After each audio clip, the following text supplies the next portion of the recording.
Hello दोस्तों, स्वागत है आपका आपके पसंदीदा यूट्यूब प्लेटफॉर्म नोट्सबुक आईएएस पे।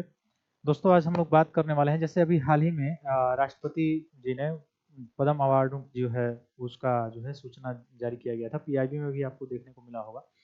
तो उस पे हम लोग डिस्कशन करने वाले हैं कि कब से शुरू किया गया पद्म अवार्ड देना, और क्या इसको जो आर्टिकल 18 है आपका मौलिक अधिकार, क्या उसके उपाधियों के अंतर्गत काउंट किया जाता है या काउंट नहीं किया जाता है, या किस में इसको काउंट किया जाता है, कब से शुरुआत किया गया, जब से शुरुआत किया गया तब से, और क्या अब तक लगातार दिया जाता है या बीच में ब्रेक भी लगा था, इस वर्ष कितने लोगों को दिया गया है, कितने कैटेगरी में दिया जाता है, वो सारी चीज़ों को हम लोग डिस्कशन करने वाले हैं।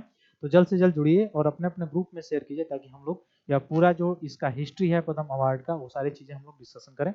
तो आइए हम लोग देखते हैं 2025 में जो पद्म अवार्ड मिला गया है वो किन किन को मिला गया है और कितने जो है श्रेणी में मिलता है, उसको हम लोग देखेंगे। लेकिन सबसे पहले हम लोग देखें कि जो ये पद्म अवार्ड है यह मुख्य रूप से दिया किसको जाता है। तो पद्म अवार्ड में तीन तरह के तीन वर्ग में जो है पद्म अवार्ड दिए जाते हैं। एक है पद्म विभूषण, एक है पद्मश्री, और मुख्य रूप से देखेंगे तो एक जो है आपको देखने को मिलेगा पद्म भूषण और पद्म विभूषण और पद्मश्री। तो तीन तरह के आपको देखने को मिलेंगे, ठीक है। तो पहला है पद्म विभूषण, दूसरा है पद्म भूषण और तीसरा है पद्मश्री।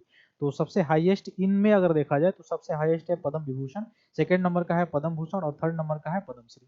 इसकी शुरुआत अगर बात किया जाए तो इसकी शुरुआत जो होती है वो 1954 में स्थापित किया गया था। और 54 में किनके द्वारा, कि उस समय जो प्रेसिडेंट थे वो कौन थे, तो उस समय प्रेसिडेंट आपको देखने को मिल जाएंगे थे मुख्य रूप से राजेंद्र प्रसाद।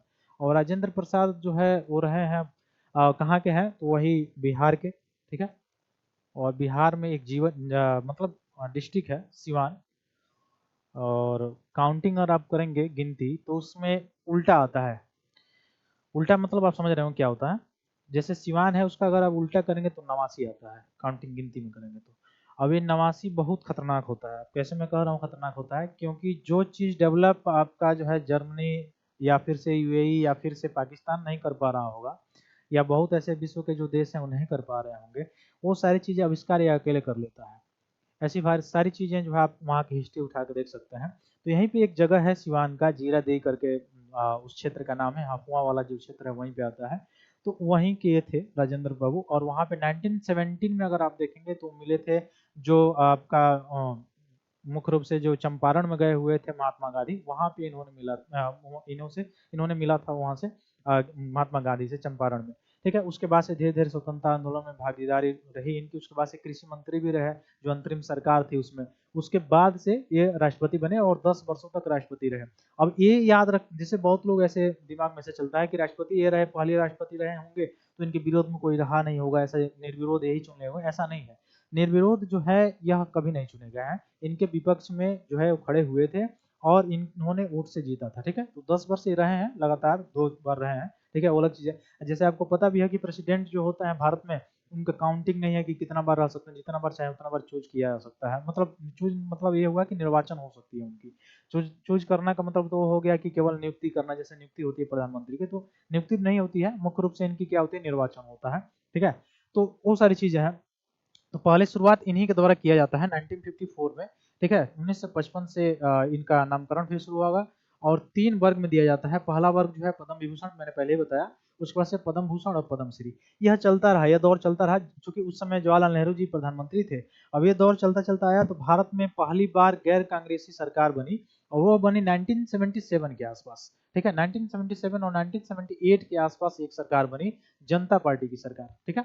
अब जनता पार्टी की सरकार, उसमें गवर्नमेंट किसकी बनी थी, तो गवर्नमेंट बनी थी आपको पता होगा मोरारजी देसाई की। अब इसमें बहुत सारे बदलाव किए थे। मोरारजी देसाई की ही गवर्नमेंट में 44वां संवैधानिक संशोधन आया था। और उसी समय आपको याद होगा कि इन्हीं के समय 1977 में ही मंडल आयोग की नियुक्ति की गई थी। वही मंडल आयोग जिसने आरक्षण की बात की गई थी 27%, वही मंडल आयोग जाके पुनः आरक्षण से लेके इंदिरा साहनी केस आता है, उसके बाद से आयोग बनाया जाता है ओबीसी आयोग। फिर यही ओबीसी आयोग जाके इसका ऐतिहासिक रूप से जाके 102वां संवैधानिक संशोधन के द्वारा कॉन्स्टिट्यूशन बॉडी बनता है। तो 1977 से ही ये सारी चीजें शुरू होती हैं। उसके बाद से 44वां संवैधानिक संशोधन होता है। उसके बाद से जो ये पद्म जो अवार्ड दिए जाते थे इनको भी इन्होंने समाप्त कर दिए थे। इवन भारत रत्न जो दिए जाते हैं, जो भारत का सर्वोच्च पुरस्कार है, उसको भी इन्होंने रद्द कर दिया था। अब बात आती है आर्टिकल जो है 18 है, उसमें कहा गया है अनुच्छेद 18 में उपाधियों के अंत के बारे में। तो उपाधियों के अंत का बारे में का मतलब ये हुआ कि जो पद्म विभूषण मिलता है, पद्म भूषण मिलता है, पद्मश्री मिलता है, इवन भारत रत्न जो भी मिलता है, वह कोई भी व्यक्ति जिसको ये मिल रहा है वो अपने नाम के आगे टाइटल के रूप में नहीं लगा सकता है। ठीक है, क्यों? क्योंकि आर्टिकल 18 जो समानता के अधिकार के अंतर्गत आता है, उससे समानता छीड़ होती है। तो समानता छीड़ होती है, इसलिए टाइटल के रूप में कोई व्यक्ति इसका प्रयोग नहीं किया था, तो इसको दिया जाता है एज ए पुरस्कार के रूप में। ठीक है, तो हर वर्ष घोषणा की जाती है। तो कब कब इसमें ब्रेक थ्रू लगा हुआ था? एक 1978 के आसपास, एक 1993 के आसपास जो है लगा हुआ था। तो इसमें पुनः चालू कर मतलब 1980 के आसपास इसको पुनः जो है चालू वितरित कर दिया गया था। 1980 में क्यों चालू कर दिया गया था? आपको एक थोड़ा सा कॉमन सेंस लगाना होगा, क्योंकि मोरारजी देसाई की सरकार 1980 के पास आते आते जो है पूरा समाप्त हो गई थी। अब क्यों समाप्त हो गई थी? क्योंकि उस समय तक 10वीं अनुसूची नहीं बनी थी, दल बदल आयोग नहीं बना था, दल बदल कानून नहीं बना था, और दल बदल कानून न बनने के कारण बहुत ही अस्थिरता हो गई थी भारत की राजनीति में। कभी कोई किसी पार्टी को तोड़ लेता था, अपने में मिला लेता था, मर्ज करके। यानी सरकार जो 5 वर्ष की गवर्नमेंट चलने वाली थी, वो 2 माह, 3 माह, 1 माह, 1 साल, 1.5 साल, 2 साल ऐसे चलता था। उसका कारण ये है कि लालच के मतलब लालच में आके जो अलग पार्टियां होती थी, या अलग पार्टियों के जो मेंबर्स होते थे, वो लालच में आके मर्ज हो जाते थे, किसी दूसरी पार्टी में समर्थन दे देते थे। समर्थन दे देने के कारण उसकी सरकार गिर जाती थी, ड्रॉप हो जाती थी, दूसरी सरकार बन जाती थी, ये सारी चीजें होती थी। ठीक है, और राजीव गांधी के सरकार के समय 85 में संवैधानिक संशोधन आया, फिर उसके बाद से दल बदल कानून आया, तो धीरे धीरे इस पे अंकुश लगा। हालांकि फिर भी अगर पूर्ण रूप से, अगर आपसे एग्जाम में पूछा जा रहा है कि पूर्ण रूप से अंकुश लग गया, तो ऐसा नहीं है, क्योंकि उसमें भी क्राइटेरिया है 2/3 का। 2/3 से एक्स्ट्रा अगर जाते हैं तो उस पर लागू नहीं होता है। वो भी जो है डिपेंडेबल होता है, जो स्पीकर होता है उस पर। अब स्पीकर अगर उसी दल का हो जिस दल की गवर्नमेंट है, उसी दल में अगर कोई मर्ज हो रहा है, तो जल्दी से एक्शन ही नहीं लेता है, क्योंकि टाइम फ्रेम है नहीं। तो ये सारी चीजें इसमें है कंसेप्ट। तो ये केवल हम लोगों को केवल ये याद रखना है इसका बैकग्राउंड, कि कब कब ये क्या लगातार जो 1954 से शुरू हुआ, क्या लगातार अभी तक चलता हुआ आया, ऐसा नहीं है। 1978, 1979 और 1993 से 1997 तक ये ड्रॉप रहा, फिर से ये शुरू हो गया। ठीक है, अब किनको किनको मिला हुआ है इस वर्ष, ये थोड़ा सा हम लोग देख लेंगे। ठीक है, तो इसमें एपीआई में आप देख पा रहे होंगे कि पद्म विभूषण 7 लोगों को दिया गया है। ठीक है, इसमें से एक या नाम आप याद रखेंगे, पब्लिक अफेयर्स में जो दिया गया है, जगदीश सिंह जो खेहर है, इनको मिला गया है।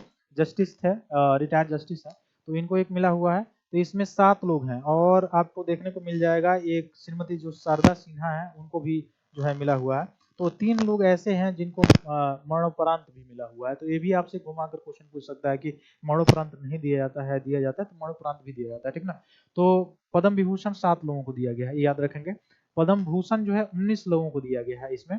और इसमें भी जो मरणोपरांत जो है मिला है विवेक देवराय को। विवेक देवराय से आप परिचित होंगे, 2017 में इन्हीं की कमेटी एक बनी हुई थी इकोनॉमिक्स पे, जिन्होंने रेल बजट और आम बजट जो 1924 में अलग हो गया था, अलग अलग पेश होता था, वो 2017 में जाके एक में मर्ज करके तब जाके पेश किए। तो तब से यानी 2017 से जो रेल बजट और आम बजट है, वो एक ही में मर्ज होकर पेश होता है, आम बजट में ही आता है। तो इनका इसमें योगदान रहा था, विवेक देवराय का, तो इनको भी मिला है उसमें। ठीक है, और मरणोपरांत फिर पंकज उदास जो है गायक थे, ये आपको पता ही हो, इनको भी मिला हुआ है। फिर 113 लोगों को पद्मश्री भी मिला हुआ है। ठीक है, तो ये सारी चीजें हैं, ये लिस्ट आप लोग देख लेंगे, क्योंकि इतना छोटा लिस्ट तो है नहीं कि याद हो जाए। कुछ मुख्य मुख्य जो है इसमें जिनको मिला हुआ है, उनको आप याद रख लेंगे। ठीक है, तो ये सारी चीजें थी जो आप देख सकते हैं। फिर मिलते हैं हम लोग अपने अगली क्लास में, तब तक के लिए बहुत बहुत धन्यवाद दोस्तों। जय हिंद।